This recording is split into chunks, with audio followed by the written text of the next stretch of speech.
मैंने जब धर्म के तत्व को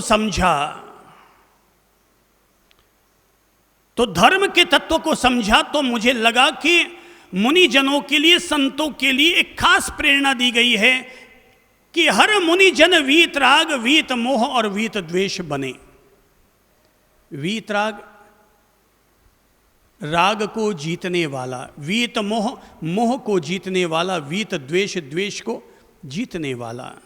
मैंने अपने आप को तौला और तौल कर देखा कि मैं अपने आप को वीतराग, वीत मोह और वीत द्वेष बनाने में अपने आप को कितना समर्थ पाता हूँ। मुझे लगा नहीं, प्रेम है और मेरे जीवन में भी प्रेम है, और मैं मान कर चलता हूँ कि जहाँ प्रेम नहीं है वहाँ पर हृदय सूना हो जाता है, सूख जाता है। और जो हालत तालाब के पानी के सूखने के बाद तालाब की मिट्टी की होती है, वही हालत इंसान के हृदय में प्रेम के सूख जाने पर इंसान के हृदय सरोवर की होती है। तो मुझे लगा कि नहीं, प्रेम इंसान के लिए ज़रूरी है। हो सकता है मैं मोह को हर दिन न जीत पाऊं, पर मैं वीत द्वेष तो अवश्य बनूंगा। मैं किसी के प्रति भी द्वेष नहीं रखूंगा, किसी के प्रति भी वैर विरोध नहीं रखूंगा। हो सकता है उन्होंने सीढ़ी दी हो, वीत राग, वीत मोह, वीत द्वेष। मैं इस सीढ़ी को थोड़ा उलट देता हूं और मैं कहूँगा वीत द्वेष, वीत मोह, वीत राग। पहले क्या बन जाओ? वीत द्वेष। वीत द्वेष यानी द्वेष को जीतने वाला, किसी के साथ भी वैर विरोध मत पालो। जिंदगी में आपके सच्चे प्रेम की कसौटी तभी होगी जब कोई हमारे प्रति द्वेष रखता है, हम जाकर के उसे गले लगा के आ जाएं, अपने हाथ का लड्डू उसे खिला के आ जाएं और उसके घर का खाना हम खा के आ जाएं, तो समझ लेना हमने वीत द्वेष होने की तरफ एक कदम बढ़ा दिया। अगर आप चाहते हैं कि परमात्मा आपसे प्रेम करे, अगर आप चाहते हैं कि हम मुक्ति की डगर की तरफ बढ़ें, तो जिसके साथ बोलचाल बंद हो गई है, जाओ उसके घर की 5 सीढ़ियाँ चढ़ो, जाकर के सॉरी कहो, गले लगाओ और उसके घर में बैठकर खाना खाकर आ जाओ और उससे ये भी कह दो कि भैया कल तुम मेरे घर आना और कल मेरे यहाँ का भोजन ग्रहण करना। अपने आप द्वेष मिटेगा, अपने आप वैर मिटेगा। केवल सॉरी सॉरी शब्दों से मत कहो, बल्कि ऐसा व्यवहार और बर्ताव करो जिसे सर्वोत्तम कहा जा सके, जिसे उत्तमता की श्रेणी दी जा सके। और इसीलिए कहता हूँ, द्वेष को छोड़ो, वैर विरोध को छोड़ो। ये जन्म जन्मांतर तक हमारे पीछे लगने वाला ये वो कैंची है, वो कुल्हाड़ी है जो हमें लगातार काटती रहेगी, हमें नुकसान पहुंचाती रहेगी। नफरतों को हटाओ। खास तौर पर जोर दूंगा, जैसा धर्म से समझा है तदनुसार कहूँगा कि हमेशा अपने जीवन से नफरतों को हटाओ। भाई के प्रति, पड़ोसी के प्रति, बहन के प्रति, माता पिता के प्रति, संतानों के प्रति, देवरानी जेठानी एक दूसरे के प्रति, ननंद के प्रति, पड़ोसी के प्रति नफरतों को हटाओ। एक तानाशाह ने पोस्ट मास्टर से कहा कि मेरे नाम की निकली हुई डाक टिकट अभी तक कितने करोड़ों की तादाद में बिक चुकी है। पोस्ट मास्टर ने कहा, सर माफ कीजिएगा, आप या मैं जितनी उम्मीद करते थे उसका 10% माल भी नहीं बिक पाया। बोले क्यों? डाक टिकट क्यों नहीं बिकी मेरे नाम की? मैं तो जिस भी लिफाफे को देखता हूं, किसी भी लिफाफे पर मेरा फोटो या मेरे फोटो की जो डाक टिकट निकली है वो कहीं पर भी नजर नहीं आती। कहीं ऐसा तो नहीं कि तुम लोगों ने डाक टिकट के पीछे लगने वाला गोंद कम लगाया हो? मास्टर ने कहा, सर गोंद तो हमने डबल लगाया है। दूसरी डाक टिकट में जितना गोंद लगाते हैं, आपकी डाक टिकट थी इसलिए हमने उस पर पूरा ध्यान दिया और उस पर हमने डबल गम लगाया, पूरा पावरफुल गम है, पर क्या करें, लोग थूक ही उल्टी दिशा की तरफ लगाते हैं। लोग थूक ही उल्टी दिशा की तरफ लगाते हैं, तो अब वो डाक टिकट कैसे चिपकेगी? तानाशाह अगर करोगे तो तानाशाह से आतंक फैलेगा, नफरतें फैलेगी। प्रेम के दीपक बनो, प्रेम के पथिक बनो, प्रेम स्थापित करो, तो तुम गम न लगाओगे तो लोग अपने घर का गम लगा करके भी तुम्हारा फोटो, तुम्हारी तस्वीरें, तुम्हारी डाक टिकट का इस्तेमाल जरूर करेगी। इसलिए इस्तेमाल करने जैसी कोई चीज़ है तो प्रेम है, मोहब्बत है, लव है। द्वेष को हटाएं, द्वेष की दीवारों को हटाएं, वैर विरोध को हटाएं। याद कीजिए, गांधीगिरी को याद कीजिए। एक शब्द है गुंडागिरी और दूसरा शब्द है गांधीगिरी। याद कीजिए, अभी एक अच्छी सी मूवी आई थी जिसने लोगों को ये सिखाने का प्रयास किया था कि क्या है गुंडागिरी और क्या है गांधीगिरी। और उस मूवी का नाम शायद मुन्ना भाई से जुड़ा हुआ रहा है। और उस मूवी में ये दिखाने का प्रयास किया किस तरह से गांधीगिरी की स्थापना होती है। तो एक व्यक्ति अपने घर से निकलता है, गुटखा मुंह में भरा हुआ, पान का पीक भरा हुआ, और वो खास तौर पर एक घर के बाहर कोने में आकर के स्पेशल पीक थूकता है और फिर नीचे आगे बढ़ता है। तो वो मुन्ना भाई को फोन करता है और कहता है कि इस तरह से एक आदमी मेरे घर के बाहर रोज पीक थूकता है, रोज मुझे परेशान करता है, मेरे घर का कोना हमेशा गंदा करता है, मैं तो तंग आ गया। और आप कहते हैं गांधीगिरी लागू करो। वो गुंडागिरी पर अटका हुआ है और आप कहते हैं गांधीगिरी लागू करो। बोले भाई एक काम करो, कल जब वो थूकने के लिए आए तो तुम पोंछा और बाल्टी लेकर के वहीं पर खड़े रहना। जब वो थूके तुम हाथों हाथ उसी के सामने पोंछा लगाना और कॉर्नर को अपना साफ कर लेना। वो जैसे ही आता है, थूकता है, वो उधर पिचकारी मारी, पिच, और पिचकारी मारते ही वो दरवाज़ा उसने खोला और हाथों हाथ पोंछा लेकर के साफ करने लगा। उसे बहुत बुरा लग रहा था कि ये कौन सी गांधीगिरी कि जहाँ पर पोंछा मुझे लगाना पड़ रहा और थूकने का काम वो कर रहा है। पर गांधीगिरी का अगर इस्तेमाल करना है तो दिल में थोड़ा सा तो धीरज रखना ही पड़ेगा। अपन सोचें धीरज ना रखो तब तो भाई तो कोई चांटा एक मारेगा तो तुम चांटे दो मारोगे। पर अगर धीरज रखने का धर्म सीख जाओ तो कोई तुम्हारे गाल पर एक चांटा मारे तो तुम अपना दूसरा गाल भी उसकी तरफ बढ़ा दोगे। भाई धीरज है, तुझे अगर मेरे एक चांटा मारने से सुकून मिलता है, शांति मिलती है, मार ले भाई एक मास्टर जी का चांटा और खा लेता हूँ, बचपन में खाया है, दो चार और खा लेता हूँ। इतना धीरज होना चाहिए। जिनमें इतना धीरज होता है फिर वो इंसान इंसान नहीं रहते, फिर वो इंसान भी भगवान की तरह महान बन जाते हैं। तो पोंछा लगाया गया, पहले दिन पोंछा लगा, दूसरे दिन फिर वो आया और उसने थूका तो फिर उसने पोंछा लगाया। तीसरे दिन जैसे ही वो आया, इधर उसका थूकना तो हुआ कि उधर वो बाल्टी पोंछा लिए खड़ा था। तीसरे दिन फिर थूका तो उसने फिर उसके सामने सारा साफ किया।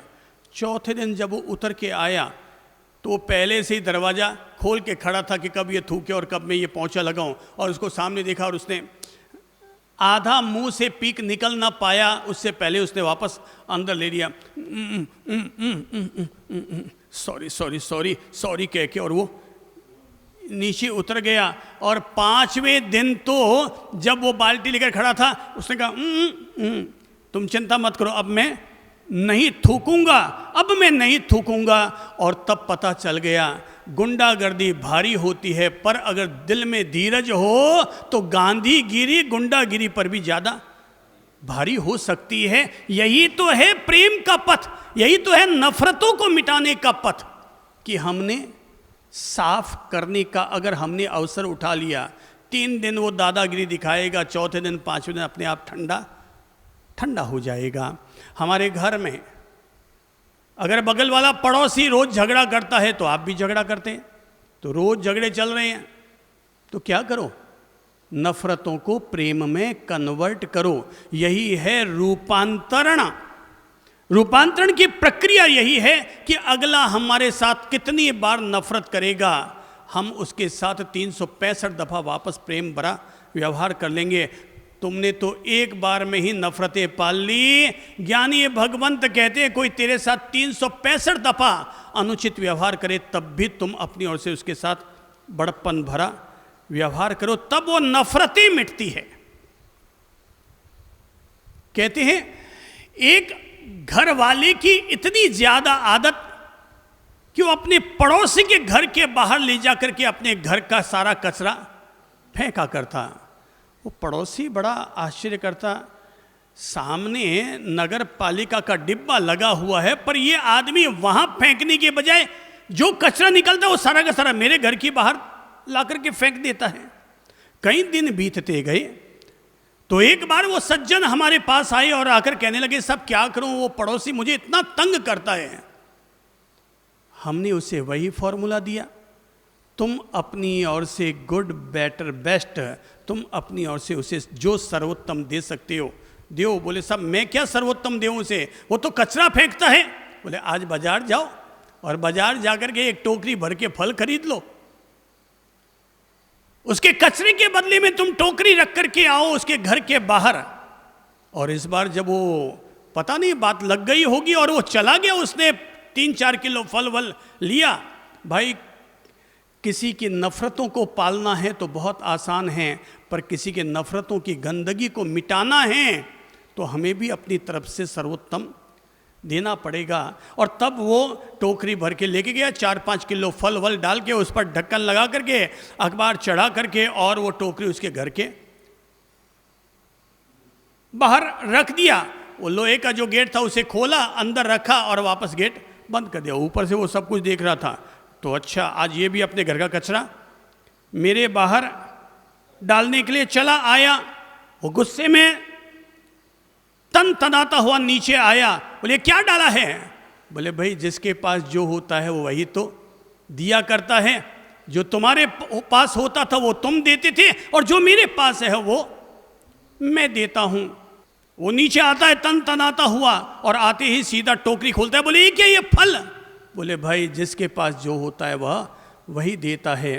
तुम्हारे पास कचरा था, तुम कचरा देते थे, मेरे पास फल है इसलिए मैं तुम्हें मिठास दे रहा हूँ। Love factory, love factory, love factory. अपने जीवन में हम सब लोगों को एक ही फैक्ट्री खोलनी चाहिए और वो है लव फैक्ट्री। ज्ञानी भगवंत हम लोगों से कहते हैं वैर के अनुबंधों को मिटाने के लिए, नफरतों की आग को बुझाने के लिए हर व्यक्ति को एक फैक्ट्री का मालिक होना चाहिए और उस फैक्ट्री का नाम है लव फैक्ट्री। दिल पर सप्ताह में एक दिन ही सही, रोज ही सही, अपने दिल पर हाथ रख करके अपना मूल्यांकन कर लो, अपनी पड़ताल कर लो, सर्च और रिसर्च कर लो, कहीं किसी के प्रति मेरे दिल में नफरत तो नहीं है, कहीं मेरे दिल में किसी के प्रति वैर विरोध तो नहीं है, कहीं किसी के प्रति मेरे दिल में क्रूरता तो नहीं है, मेरे दिल में करुणा रहनी चाहिए थी, कहीं मैंने किसी के प्रति क्रूरता तो नहीं बरत ली। मुझे अपने दिल में लोगों के लिए प्यार रखना चाहिए, कहीं इसमें कोई तकरार तो नहीं आ गई। शुभ भावना भावो और शुभ भावना भा करके ये प्रार्थना करो कि प्रभु जी उसके मन में मेरे प्रति वैर विरोध आ गया, भगवान उसे क्षमा करें, उसे सद्बुद्धि दें, मैं उसके प्रति मित्रता का भाव रख रहा हूँ, उसके दिल में मेरे प्रति वैर विरोध न हो जाए। कहते हैं खामे में सव्व जीवे सव्वे जीवा खमन तुम्हें मित्य में सव्व भूए सुवेर मध्यम नकेणई। ये बात प्रभु महावीर ने कभी कही थी कि खामे में सव्व जीवे, मैं सभी जीवों को क्षमा करता हूँ। खामे में सव्व जीवे, मैं सभी जीवों से क्षमा मांगता हूँ। क्या है लाइन? खामे में सव्व जीवे, सभी जीवों से क्षमा मांगता हूँ, सभी जीवा खमन तुम्हें, सभी जीव मुझे क्षमा करें। कितना बड़ा ये लव फैक्ट्री का उपादान हो गया कि मैं सभी जीवों को क्षमा करता हूं, सभी जीव मुझे क्षमा करें। मित्ति में सर्व भूएषु वैरम मध्यम नकेणई, मित्ति में सर्व भूएषु, सभी भूतों से, सभी प्राणियों से मेरी मंगल मैत्री है। सभी जीव वैरम मध्यम नकेणई, मेरा किसी के साथ भी वैर विरोध नहीं है। वे ये लाइन अनेक बार बोला करते थे। जब उन्होंने महाअभिनिष्क्रमण किया होगा उस समय भी उन्होंने ये लाइन कही। उन्होंने अपने अनुयायियों से भी ये लाइन बार बार बोलने के लिए कहा, और इसीलिए आज भी प्रतिदिन शाम को प्रतिक्रमण करते समय अपने संध्याकालीन सामायिक व्रत का अनुष्ठान करते हुए हर धर्म आराधक ये लाइन बोलता है, कामेमि सव्व जीवे सव्वे जीवा खमन तुम्हें, सभी जीवों से मैं क्षमा मांगता हूं, सभी जीव मुझे क्षमा करें। सभी प्राणियों के प्रति मेरा मंगल मैत्री भाव है, अब मेरा किसी के प्रति भी वैर विरोध नहीं है। एक महिला अक्सर कहा करती थी कि मैं रोज ही भगवान से बातें करती हूं। वो अक्सर ये बात कहा करती थी, मैं अक्सर भगवान से अपनी बातें कर लेती हूं। एक दिन मंदिर का पुजारी उस महिला के सामने पहुंचा और उसने कहा कि ये ढोंग करना बंद करो कि तेरी भगवान से रोज बातें होती है। बोले भाई इसमें ढोंग की क्या बात है, अभी मैं आपसे बातें कर रही हूं तो मैं बोलूंगी मैं आपसे बातें कर रही हूं, और ऐसी जब मुझे भगवान से बातें होती है तो मैं कहती हूं मुझे मेरी भगवान से रोज ही अक्सर बात हो जाया करती है। तो पुजारी ने कहा कि अगर तुम ये दावा करते हो कि तेरी भगवान से बातें होती है तो जरा ये बात बताओ कि मैंने अपनी जवानी में कौन सा बहुत बड़ा पाप किया। जाओ और तुम अपने भगवान से पूछ के मुझे कल बताना। पुजारी तो चला गया। 2 दिन के बाद में महिला के पास आया और आकर पूछने लगा, तुम्हारी भगवान से बात हुई? बोले हाँ मेरी भगवान से बात हो गई है। तो भगवान ने क्या कहा कि मैंने जवानी में कौन सा सबसे बड़ा पाप किया? तो महिला ने कहा मेरी भगवान से बात हो गई है और भगवान ने कहा है तुमने जो पाप किया उसे मैंने भुला दिया है, अगर हो सके तो तुम भी अपने उस पाप को भूल जाओ। मैंने तो भुला दिया, तुम भी उसे भूल जाओ। पुजारी शर्मिंदा हो गया कि भगवान ने तो मेरा पाप भुला दिया, अब मुझे भी भूल जाना चाहिए। जब परमात्मा हमारी भूलों को माफ़ करने के लिए तैयार है तो हम किसी की भूलों को माफ़ करने के लिए तैयार क्यों नहीं हैं? हम ही हमारे दिल में और दिमाग में किसी के प्रति वैर विरोध नफरतें पाल करके अपने भीतर पापों की गठरी क्यों बढ़ाएं? भगवान हमारी भूलों को माफ़ कर रहा है, तुम भी तो किसी की भूलों को माफ़ कर दो। तुम किसी की एक भूल को माफ़ करके सो, सुबह उठने से पहले भगवान हमारी 100 भूलों को माफ़ कर देगा। भगवान भूलने को तैयार है, पर हम हैं जो अपने भीतर गांठें बांधे रखते हैं, नफ़रतों की गांठें, नफ़रतों की गांठें। भाई ज्ञानी हमें यही समझाते हैं, साल बीतता है कैलेंडर उतार कर रख दिया जाता है, साल बीते तो तुम भी अपने दिल में रहने वाली गांठों को उतार के रख दो। वो उस समय हुई बात थी, उस समय हो गई, गैल छूटी कल की बात कल पूरी। आज का दिन नया जीवन, आज की बात आज का जीवन जिएंगे, कल की बात को कल। कल के सूर्यास्त होने के साथ ही कल की सारी बातों को दफना देना चाहिए। आज भगवान ने नया दिन दिया तो नया जीवन जियो, नया आनंद बनाओ, नए रिश्ते बनाओ, नई मिठास घोलो। इसीलिए पेंसिल के साथ रबर होता है। रबर पेंसिल के साथ इसीलिए होता है ताकि हम, गलतियां तो किसी से भी हो सकती है भाई, इतनी बड़ी कॉपी लिखेंगे तो 4 गलतियां हो सकती है। अब उन गलतियों का रोना रोते रहो। समझदारी किस में है? उन गलतियों का रोना रोने में या रबर का इस्तेमाल करने में? अगर उन गलतियों का रोना रोते रहेंगे तो वो जो गलती हो इसी पर वापस पेंसिल घिसते रहो, घिसते रहो, घिसते रहो, कागज फट जाएगा, तुम्हारे रिश्ते फट जाएंगे, नुकसान तुम्हारा होगा। समझदारी किस में है? रबर उठाओ, हो गई, कल की गलती को कल साफ करो, आज की गलती को आप साफ करेंगे, नहीं तो कागज घिस जाएगा, तुम्हारी पेंसिल व्यर्थ चली जाएगी और नुकसान तुम्हें ही उठाना पड़ेगा। इसलिए रबर है, गलतियों को साफ करो। भगवान हमारी गलतियों को माफ़ करने को तैयार है। तुम भी औरों की गलतियों को माफ़ करने का बड़प्पन दिखाओ। यही है लव फैक्ट्री। जादू की झप्पी जरूर दो, जादू की झप्पी जरूर लो। और जब भी हम किसी को जादू की झप्पी दे देते हैं, शरीर भले ही दो रहते हैं पर आत्मा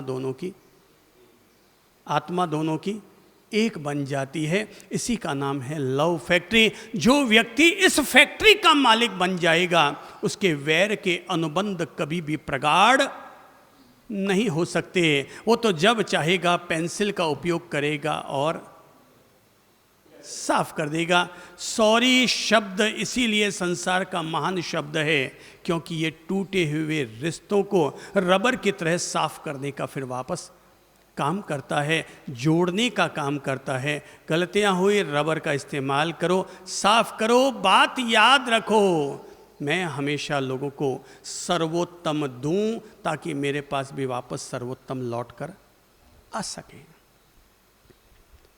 स्वभाव की समृद्धि के लिए, अपने अंदर को अमीर बनाने के लिए, अपनी आत्मा को अमीर बनाने के लिए दूसरी फैक्ट्री के मालिक बनो, और वो है शुगर फैक्ट्री।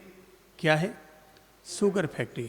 ध्यान रखो, यहां अगर प्रेम को हमने हृदय में मंदिर की मूर्त की तरह अगर स्थापित कर लिया, धूपदान की तरह अगर हमने स्थापित कर लिया, तो यहां से फिर आगे भी शुगर फैक्ट्री चलेगी। और यहां अगर दिल में प्रेम नहीं है तो मुंह से शुगर नहीं बल्कि आग निकलती रहेगी, फायर निकलती रहेगी। मेरे भाई, जबान पर फायर ब्रिगेड वाली गाड़ी को बुलाओ और जहां जहां आग लगी है उसे बुझाओ।